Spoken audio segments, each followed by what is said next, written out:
Assalamualaikum warahmatullahi wabarakatuh. Alhamdulillah nahmaduhu wa nasta'inuhu wa nastaghfiruh wa na'udzu billahi min syururi anfusina wa min sayyiati a'malina. May yahdihillahu fala mudhillalah wa may yudlilhu fala hadiyalah. Amma ba'du. Allahumma shalli wa sallim wa barik ala Rasulillah Sayyidina Muhammad ibn Abdillah. Ikhwan fillah yang dirahmati Allah Subhanahu wa taala, semoga kita semua diberikan kesehatan, diberikan keberkahan, diberikan ilmu yang bermanfaat, dan semoga kita semua dijadikan hamba Allah yang takwa, kita beserta keluarga kita dijaga oleh Allah Subhanahu wa taala dunia dan akhirat, dan senantiasa kita bisa berkumpul bersama-sama dalam ridha Allah, entah di dunia maupun di akhirat. Amin ya Allah ya Rabbal Alamin.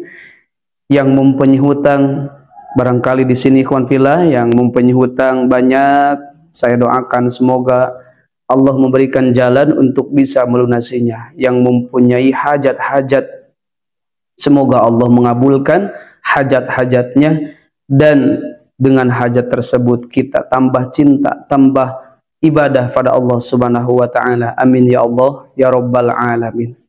Ikhwan fillah yang dirahmati Allah Subhanahu wa taala, kehidupan di dunia ini Allah sudah atur, Allah sudah siapkan. Jadi Allah sudah mempersiapkan untuk kehidupan manusia sementara di dunia ini segala halnya. Entah rezekinya, entah perusahaannya, untuk apa lagi lah, fasilitas rumah dan sebagainya Allah sudah siapkan. Tetapi Allah memberikannya itu diatur oleh Allah Subhanahu wa taala. Karena Allah itu sudah menanggung urusan rezeki. Jangankan kita, burung saja di dalam hadis dijelaskan, yang berangkat pagi-pagi dengan perut yang kosong, kemudian dia pulang sore dengan perut yang terisi, kenyang. Itu menandakan Allah Subhanahu wa taala memberikan rezeki kepada makhluk Allah. Setiap makhluk Allah, Allah berikan rezekinya. Namun kita perlu mensyukurinya dengan cara kita beribadah. Karena bersyukur atas nikmat yang telah diberikan oleh Allah Subhanahu wa taala itu adalah wajib. Jika kita tidak mensyukurinya, maka kita akan mendapatkan mara bahaya, akan mendapatkan ancaman dari Allah Subhanahu wa taala berupa siksa dunia dan akhirat. Nah, banyak orang yang mengeluh tentang datangnya rezeki susah ya. Kesini kesana mencari rezeki Allah tidak, tetapi dia tidak menemukannya. Karena apa? Karena dia mencari rezeki. Yang harus dirubah itu bukan mencari rezeki, tetapi kita menjemput rezeki tersebut. Dengan cara apa? Satu, dengan ikhtiar. Yang kedua, dengan berdoa. Yang ketiga, dengan amal-amalan kita, perbuatan baik kita. Di sini saya akan menjelaskan, memberikan satu amalan, yang mana amalan ini disebut dengan amalan keajaiban.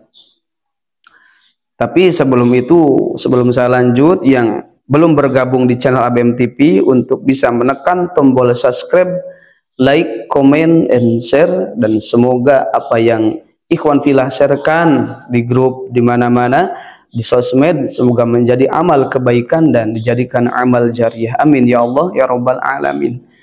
Rasulullah menyebutkan amalan ajaib itu adalah sedekah, yang mana dijelaskannya dalam kitab ini, kitab Tanbihul Ghafilin, halaman 113, yang mana Rasulullah bersabda, hadis ini diterima dari Abi Dar Al-Ghifari radhiyallahu anhu. Kata Rasulullah, was-shadaqatu syai'un ajibun, was-shadaqatu syai'un ajibun, was-shadaqatu syai'un ajibun.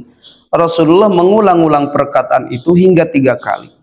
Sedekah itu adalah sesuatu yang ajaib.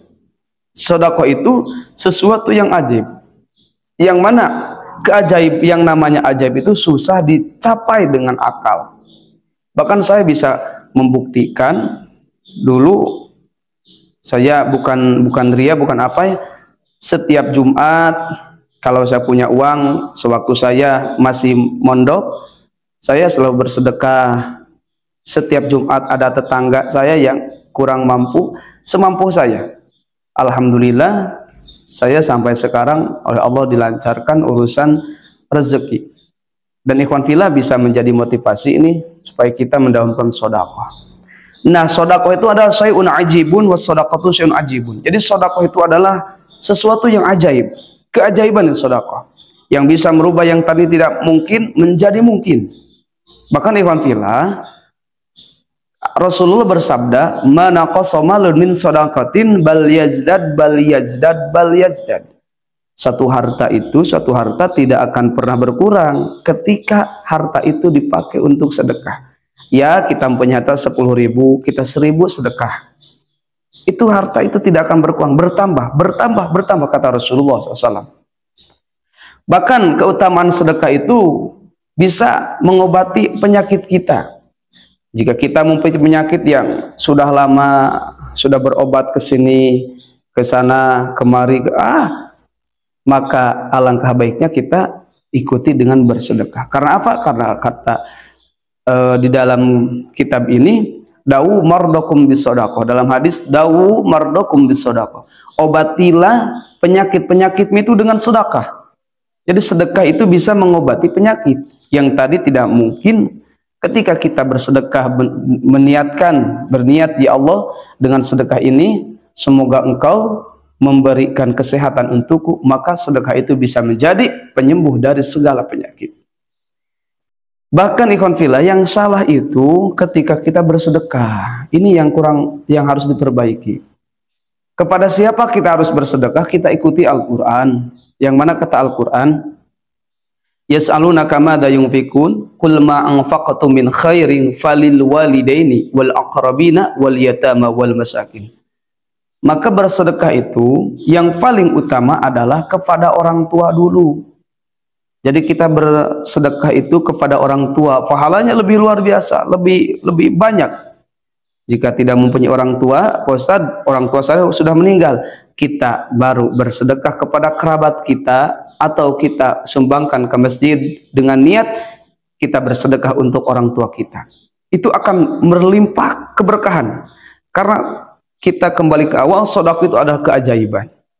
Nah, yang kedua, wal aqrabin, kepada kerabat kita, ya, kerabat dari ayah, dari ibu, kerabat dari kerabat kita, kakak ataupun adik, ya. Kemudian wal yatama wal masakin, kita bersedekah kepada orang miskin. Jadi orang miskin kepada anak yatim, bersedekah kepada orang miskin.